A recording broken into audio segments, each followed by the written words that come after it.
अस्सलाम वालेकुम dear viewers, उम्मीद करता हूँ आप सब ठीक होंगे।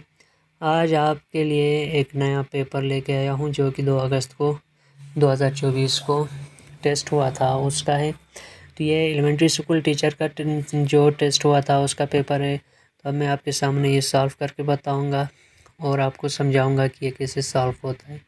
तो सबसे पहले हमारे पास है इंग्लिश का पोर्शन। इंग्लिश का पोर्शन में सबसे पहले हमारे पास जो ऑप्शन है वो है एंटोनियम का क्वेश्चन है। एंटोनियम का क्वेश्चन में इनविंसिबल है। इनविंसिबल का हमने एंटोनियम बताना है। इनविंसिबल कहते हैं महफूज को। तो इसके 4 ऑप्शंस दिए गए हैं जिसमें सबसे पहला है सुप्रीम। सुप्रीम बोलते हैं बड़ा या अजीम को। वल्नरेबल गैर महफूज को बोलते हैं। सिक्योर भी सेफ्टी या महफूज को ही बोलते हैं। गार्डिड गार्डिड भी यानी हिफाजत में, किसी के गार्ड में। ठीक है, तो ये तीनों ऑप्शंस इसमें नहीं लगेंगे। इनविंसिबल महफूज को बोलते हैं। वल्नरेबल यानी ख़तरा या गैर महफूज को बोलते हैं। तो इसका करेक्ट ऑप्शन वल्नरेबल होगा। नेक्स्ट है हमारे पास साइनोनियम ऑफ रिकॉन्साइल। रिकॉन्साइल कहते हैं इकट्ठा करना, मिलाना, जोड़ना। ठीक है, तो इसका जो फर्स्ट ऑप्शन है वो है इंटीग्रेट। इंटीग्रेट का मतलब भी मिलाना या जोड़ने के हैं। रिफ्यूज़ रिजेक्ट करने को बोलते हैं। स्कैटर अलहदा करने को बोलते हैं। सेपरेट अपसेट डिस्टर्ब करने को बोलते हैं। तो इसका करेक्ट ऑप्शन है इंटीग्रेट। नेक्स्ट है हमारे पास to emerge out of thin air means, ये जो है एक इडियोमिक एक्सप्रेशन से। इसका जो करेक्ट ऑप्शन है वो अपीयर सडनली, यानी emerge out of thin air का मतलब होता है अचानक कहीं से नमूदार होना, अनएक्सपेक्टेडली। ठीक है, तो इसका जो करेक्ट ऑप्शन है वो अपीयर सडनली होगा। Next it was raining heavily yesterday night so they dash out, यानी ये जो है कंडीशनल सेंटेंस है तो इसके साथ डिड नॉट गो आउट लगेगा। नेक्स्ट है हमारे पास if she dash hard she would have pass the exam, ये भी कंडीशनल सेंटेंस है। इसमें जो थर्ड कंडीशनल आती है जैसे if she had worked hard she would have pass the exam. Next है the participant did not agree dash the agenda presented. The participant did not agree with the agenda presented, तो इसका correct option with है।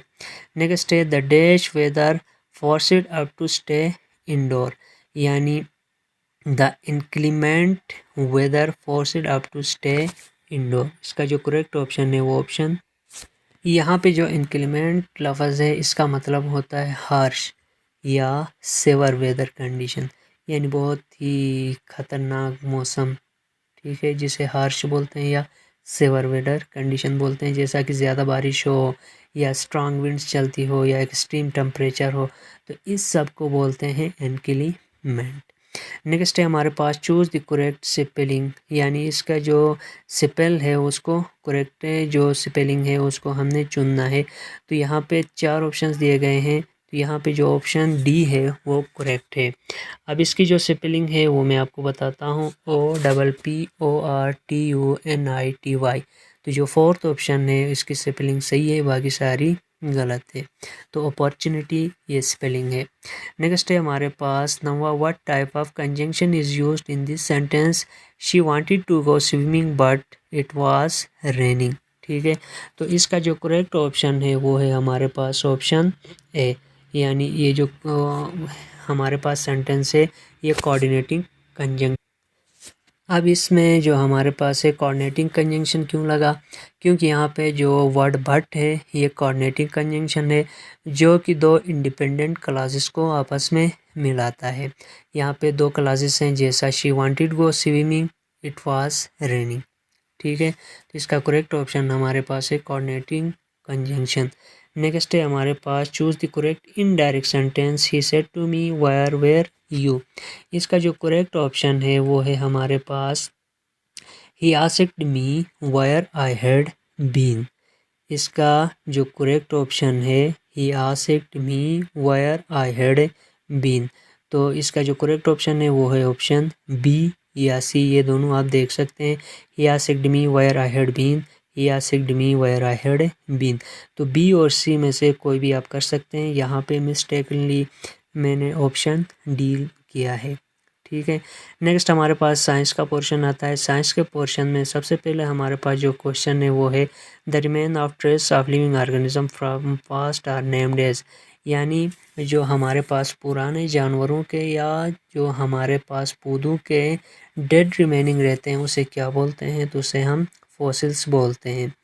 Next है average distance between the earth and the moon is, यानी ज़मीन से सूरज चांद का जो एवरेज डिस्टेंस है वो कितना है, तो इसका ऑप्शन ए करेक्ट है।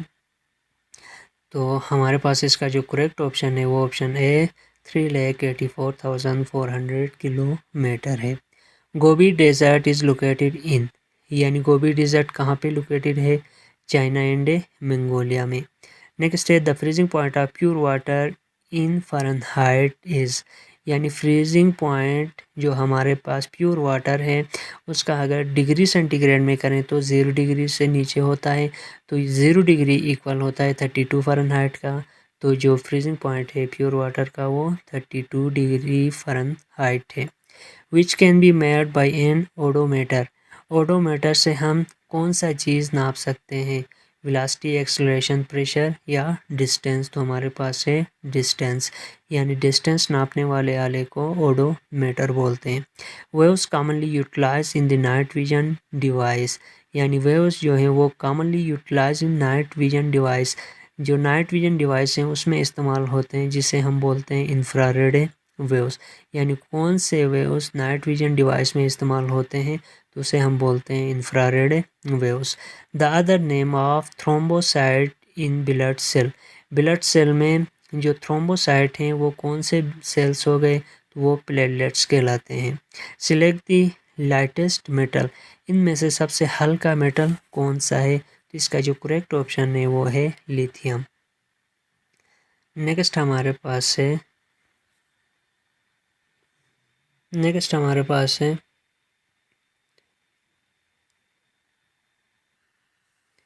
Which algorithm is used in artificial intelligence to analyze and understand natural language, यानी कौन सा एल्गोरिथम इस्तेमाल होता है आर्टिफिशियल इंटेलिजेंस में जो कि किसी लैंग्वेज को समझने या एनालाइज करने के लिए यूज़ होता है, तो इसको बोलते हैं natural language processing, option D. Next है the name of second robot which was developed in 1956 for problem solving, learning and interacting with its environment, यानी 1956 में जो सेकंड रोबोट डेवलप हुआ था वो प्रॉब्लम सॉल्विंग के लिए, वो कौन सा था, तो वो था शेकी, SHAKEY। नेक्स्ट हमारे पास है पाकिस्तान स्टडी का। पाकिस्तान स्टडी में सबसे पहला हमारे पास जो क्वेश्चन है वो है famous Allahabad session was addressed by Allama Iqbal in, यानी जो इलाहाबाद सेशन में जो अल्लामा इकबाल ने खिताब किया था वो कौन से साल में किया था, तो वो 1930 है। नेक्स्ट है when was the 18th amendment bill passed in by national assembly, national assembly से जो 18वीं तरमीम बिल पेश हुआ था वो कौन सी तारीख को, तो वो है अप्रैल 15, 2010, यानी 15 अप्रैल 2010 को। Who was elected as the speaker of national assembly after 2024 election, यानी 2024 के इलेक्शन के बाद कौमी असम्बली का स्पीकर कौन नामजद हुआ था, तो ये है Ayyaz Sadiq. The Lahore resolution was moved by, यानी लाहौर रेजोल्यूशन किसने मूव किया था, तहरीक जो वो मिस्टर फजलुल हक था। नेक्स्ट है हमारे पास an ancient fort which is accepted as UNESCO world heritage site is located in which province and indicate its name, यानी एंशियंट फोर्ट जो पुराना जो किला था जो कि यूनेस्को ने एक्सेप्ट किया वर्ल्ड हेरिटेज पे, ये कहाँ पे लोकेटेड है और कौन से प्रोविंस में है, ठीक है। तो इसका नाम क्या है और ये कहाँ पे मौजूद है, तो इसका नाम है रोहतास फोर्ट और ये पंजाब में मौजूद है। नेक्स्ट हमारे पास है the senate of Pakistan comprise dash seats, Pakistan की जो सेनेट है उसमें कितने सीट हैं, तो इसका जो करेक्ट ऑप्शन है 96 है। Pakistan become a member of United nation in, Pakistan कब यूनाइटेड नेशन का मेंबर बना, 1947 है। New political map of Pakistan was unveiled on, नया जो पॉलिटिकल मैप है पाकिस्तान का वो कब अनवील्ड हुआ, तो ये 4 अगस्त 2020 में, यानी 4 अगस्त 2020 में। Currently the status of Gilgit Baltistan is, Gilgit Baltistan का जो करंटली स्टेटस है वो कौन सा है, तो ये सेमी प्रोविंशियल है। The largest textile production centre of Pakistan, Pakistan का जो लार्जेस्ट टेक्सटाइल प्रोडक्शन सेंटर है वो कराची में है। नेक्स्ट हमारे पास है जनरल मैथमेटिक का। जनरल मैथमेटिक में हमारे पास सबसे पहले जो क्वेश्चन है वो है if A and B are disjoint set then A intersection B is equal to, अगर ए और बी दोनों डिसजॉइंट सेट हैं तो ए और बी हमेशा क्या होंगे, ए इंटरसेक्शन बी क्या होगा, यानी इनफाइनाइट सेट होगा, यानी इसके कोई भी मेंबर एक दूसरे पे नहीं आएंगे। Sum of the deviation of the variable Y from its mean is always equal to 0, तो इसका करेक्ट ऑप्शन 0 है।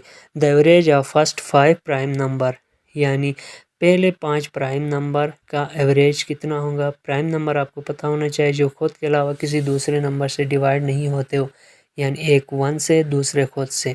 इसमें 1 है, 3 है, 1 2 3 है, फिर जाके 5 है, फिर जाके 7 है। तो इस तरीके से फर्स्ट 5 प्राइम नंबर, फिर उनको डिवाइड करना है 5 से, तो ये हमारे पास आता है 5.6। Simplify 2/3 multiply 3/2। अब इसको सिंप्लीफाई करना है, तो इसका जो करेक्ट ऑप्शन है, करेक्ट आंसर है वो है option D 72। The side of triangle are in the ratio 3 4 5. If the parameter is 24 centimeter, what is the length of the longest? तो इसका जो करेक्ट आंसर है वो है 10 centimetre.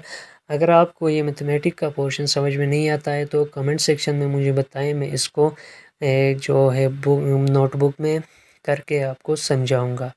What is the average of the number 0.0, 0.4, फिर 10, 10.5 and 5, तो इनकी average कितनी होगी, तो ये है 4। The range of the probability of each event lies between 0 and 0.5, 0 and 1, 0 and 2, 0 and 3, तो range of probability each event की 0 या x पे लाई करती है। If the coordinate if the coordinates of a point are 5 and 0, then it lies in x-axis. If 20% of A is equal to 80% of B, which of the following is equal to A plus B? तो इसका जो option correct option है वो है option A 1.5। Which of the following expression the area of circle in term of circumference its circumference, तो इसका जो correct option है c² इंटू 4 पाई। नेक्स्ट है पेडागोजी का पोर्शन है which theory of cognitive development emphasize the rule of social interaction and play in learning, तो कौन सी थ्योरी है जो कि कॉग्निटिव डेवलपमेंट में rule of social interaction and play in learning को एम्फसाइज करती है, तो ये है social cultural learning by Vygotsky. Next है what instruction strategy encourage student to analyze information and draw conclusion, तो इसका जो करेक्ट ऑप्शन है वो है इंक्वायरी बेस्ड लर्निंग। नेक्स्ट है the national standard that outline learning expectations for student are called standards. Which classroom management technique involve dividing student into small group to complete a task, तो इसको बोलते हैं cooperative learning. What is the primary goal of effective classroom management, यानी primary goal क्या है effective classroom management का, तो इसका जो करेक्ट ऑप्शन है वो है to create a safe positive and conductive learning environment. Which type of assessment provided ongoing feedback to improve student learning, ये होती है formative assessment. Which model of learning combine in-person instruction with online और digital component, ये blended learning कहलाता है। Which pedagogical approach emphasize developing student emotional intelligence and social skill, ये social emotional learning कहलाता है। Next है what is the key principle behind the flipped classroom model, flipped classroom model के की principle क्या हैं, lecture are delivered in class and activities are completed at home. Next and final जो हमारे पास एमसीक्यूज़ है वो है in project based learning student engage in project that requires them to actively investigate topic and solve problem. तो उम्मीद करता हूँ कि यहाँ तक आपको समझ में आया होगा। जो चीज़ आपको समझ में नहीं आई है आप कमेंट सेक्शन में बताएं, मैं उसको एक्सप्लेन करने की कोशिश करूँगा और नेक्स्ट वीडियो पे आपको बताऊँगा कि वो कैसे सॉल्व होती है। या मेरे व्हाट्सएप ग्रुप जो कि मेरा नंबर गिवन है वहाँ पे मैसेज करके आप मुझसे रब्ता कर सकते हैं। मेरे व्हाट्सएप ग्रुप में भी इसकी एक्सप्लेनेशन आपको मिल जाएगी। अगर आप मेरे चैनल में नए आए हैं तो चैनल को सब्सक्राइब करें। Thank you very much.